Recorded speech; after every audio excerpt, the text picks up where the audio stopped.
हमारे चैनल को लाइक करें, शेयर करें, सब्सक्राइब करो और बेल आयकॉन को दबाओ।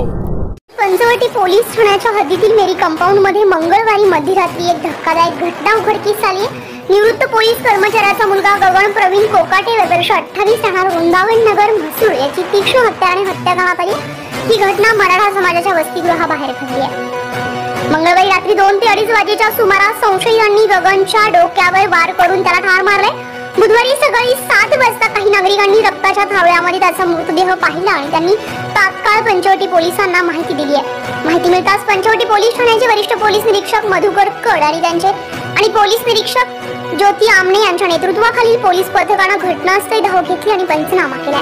यावेळी पोलिसांना गगनच्या खिशातून एक चिठ्ठी सापडली, ज्यामुळे हत्या प्रेम प्रकरणातून झाल्याचा संशय व्यक्त केला जातोय। सध्या पोलिसांनी या हत्येतील मारेकऱ्यांचा शोध घेण्यासाठी पथके रवाना केली असून लवकरच आरोपींना जेरबंद करण्यात येईल असा विश्वास देखील